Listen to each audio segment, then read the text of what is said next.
Jumpa lagi dengan saya Danapati dari Danapati Rabbit Farm TV, sarjana ngarit yang spesialis membahas tentang dunia pertanian baik tani hamparan maupun dunia tani ternak. Seharian ini dari pagi sampai sore ini tadi hujan. Jadi ini kendala yang sering dihadapi oleh para ternak tani, baik itu ruminansia, pseudoruminansia, ataupun juga hewan-hewan lain yang makanan utamanya itu hijauan. Memang saat ini dunia sudah berubah, ada tren bahwasannya untuk pakan hewan piaraannya itu ada yang full menggunakan konsentrat, ada yang full menggunakan hijauan, dan ada yang kombinasi antara konsentrat dan hijauan. Tapi apabila kita memiliki bank pakan, tentunya ini tidak begitu bermasalah, karena memang kalau hujan dari pagi sampai sore tanpa berhenti itu rasanya kecil sekali kemungkinan, pasti ada sela-selanya. Seperti saat ini pun posisinya juga masih memungkinkan untuk hujan karena memang masih mendung. Jadi solusi bank pakan ini sangat tepat, apalagi kalau hewan piaraannya itu lebih dari satu. Kalau 1 ekor kambing atau 1 ekor sapi itu memang masih mudah, tapi kalau lebih dari satu, lebih mudah lagi apabila kita memiliki bank pakan. Baik, untuk kali ini kita akan membahas pada usia berapa tanaman pakcong itu dipupuk, untuk kemudian menggunakan pupuk apa. Karena memang ada beberapa jenis pupuk itu apabila diberikan ke pakcong nanti kurang disukai oleh binatang ternak. Contoh, apabila pakcong diberi pupuk kotoran hewan, ambil contoh kambing atau urin kambing atau kotoran kelinci atau urin kelinci, antara percaya atau tidak, ada sebagian hewan yang tidak suka. Contoh, saya pernah itu punya tanaman pakcong itu tepat di samping kandang, itu saya kasih full pupuk kotoran kambing. Kemudian untuk spray saya gunakan urin kelinci. Ternyata pada saat setelah dipanen, untuk kambingnya itu sendiri tidak mau makan, jadi menyusahkan. Kalau tanamannya istimewa, jadi memang dia cepat tumbuh dan lebat sekali.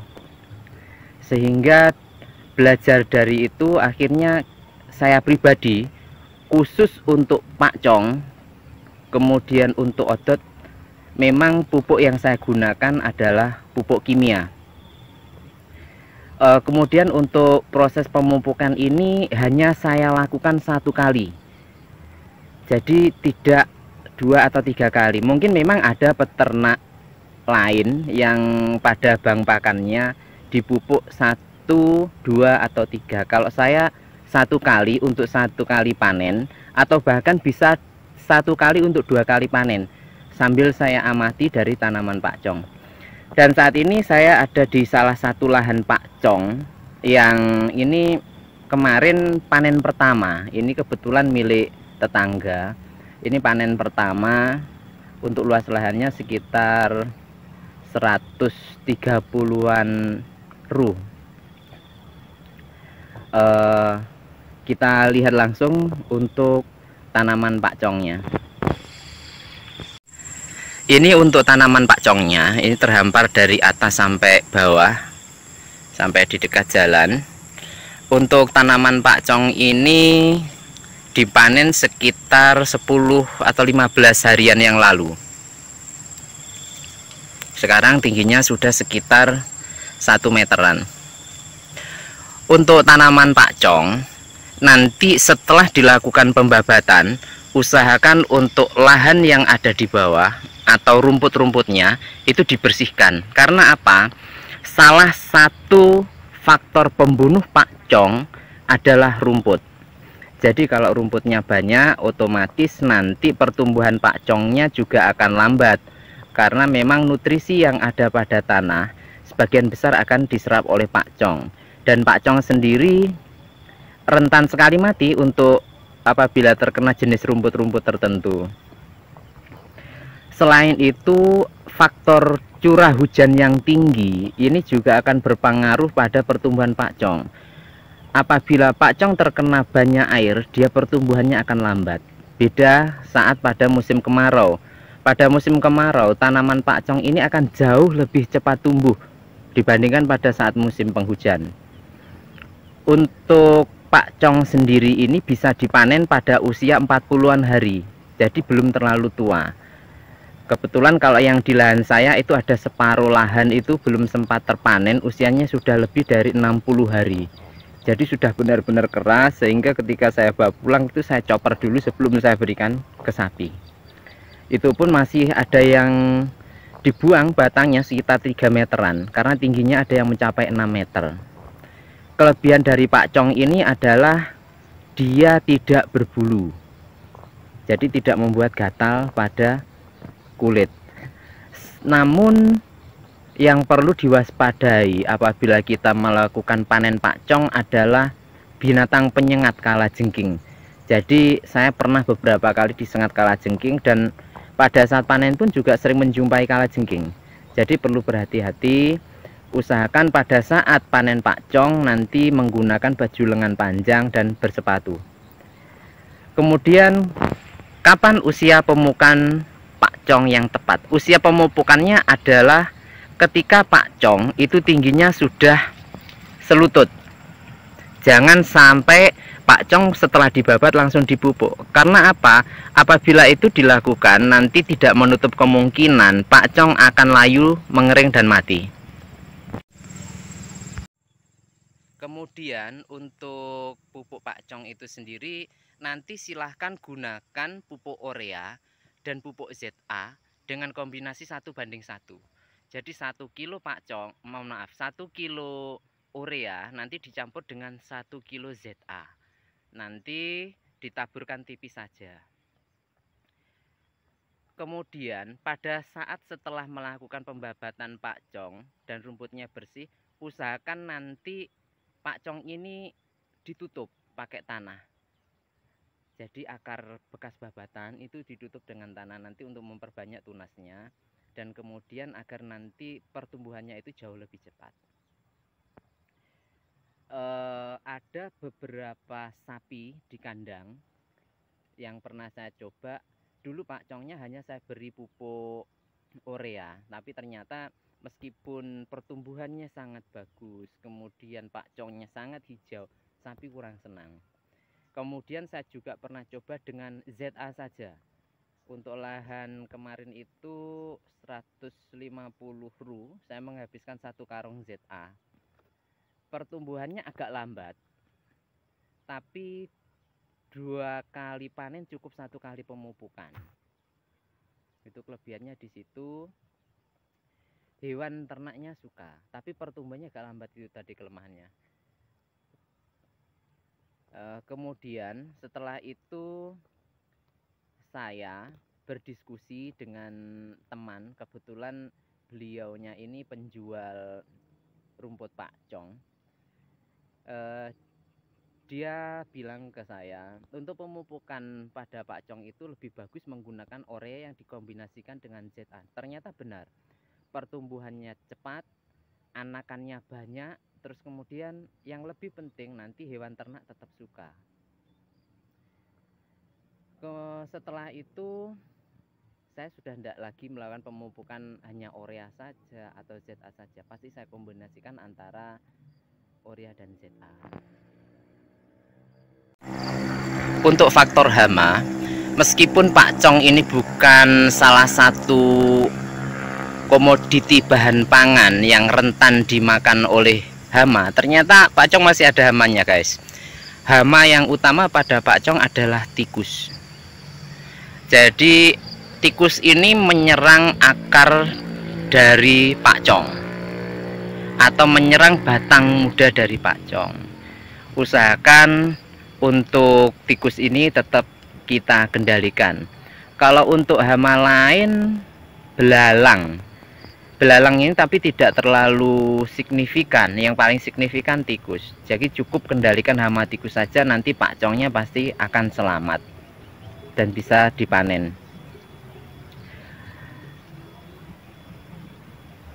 Pakcong ini memiliki kelebihan batangnya besar, cuman kelemahannya kandungan airnya itu banyak. Kendati demikian masih cukup bagus juga untuk pakan ruminansia seperti sapi. Bahkan saya untuk domba dan kambing itu makannya juga menggunakan pakcong sebagian. Jadi memang ketika lahan odot saya habis, otomatis yang ada hanya rumput dan pakcong. Untuk kambing dan domba saya ajari juga makan pakcong dan rumput. Nanti biar nggak ribet, ambil contoh gini, saya memiliki 4 ekor sapi, kemudian 3 ekor kambing bibitan dan 5 ekor domba jenis Texel dan Dorper meskipun bukan F1. Ambil contoh, sapi saya kasih makan pakcong, kemudian kambing saya kasih makan rambanan atau daun-daunan dari batang pohon. Kemudian untuk domba saya kasih makan rumput. Terlalu ribet. Alangkah lebih baiknya memang sedari dini si hewan-hewan peliharaan kita ini diajari untuk makan sesuai dengan bank pakan yang kita miliki. Kalau saya dalam 1 hari itu ada di lahan pakcong, otomatis yang saya pulang semua pakcong. Domba, kambing, sapi semuanya makan pakcong. Hanya saja memang untuk yang saya berikan pada kambing dan domba ini pakcong yang masih muda, yang usianya berkisar antara 30 sampai 40 hari. Sedangkan untuk sapi, saya terkadang masih membawa untuk pakcong yang usianya tua, yang 60 harian tadi. Hanya saja ini sudah menghemat waktu saya tidak perlu ribet-ribet mencari pakan lain. Karena apa? Berdasarkan pengalaman, ternyata baik itu sapi, kambing, kelinci, domba itu tergantung dari perawatnya, dari pemiliknya. Apabila memang diajari makan seadanya, ya dia makan seadanya. Tapi kalau oleh perawatnya itu dispesialkan atau diistimewakan istilahnya, ya nanti bahasa Jawanya jadi nganyi-nganyi, ngelama. Dia tidak mau makan yang lainnya. Saran saya buat para peternak, baik itu kelinci, baik itu kambing, domba, sapi, usahakan kasih makan seadanya lah untuk hewan-hewannya. Tidak perlu menyusahkan diri kita sendiri. Kalau urusan gemuk, yang penting kita kasih makan banyak, nutrisinya tercukupi, pasti gemuk.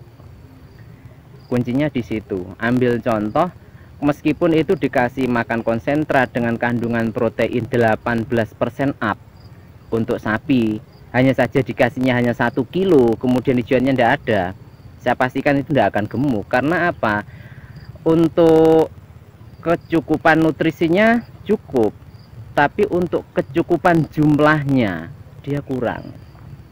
Oleh karena itu, apabila teman-teman memiliki niatan untuk berbisnis penggemukan, baik itu hewan pesedo ruminansia, kelinci ruminansia, kambing atau sapi, nanti jangan hanya mengandalkan konsentrat, tapi gunakan juga hijauan. Hijauan selain untuk kebutuhan serat pada binatang ternak piaraan kita, juga untuk mengurangi biaya produksi. Karena faktor keberhasilan dari penggemukan pesedo ruminansia dan ruminansia salah satunya adalah pakan. Semakin tinggi biaya pakan yang Anda keluarkan, maka akan semakin kecil keuntungan yang akan Anda peroleh.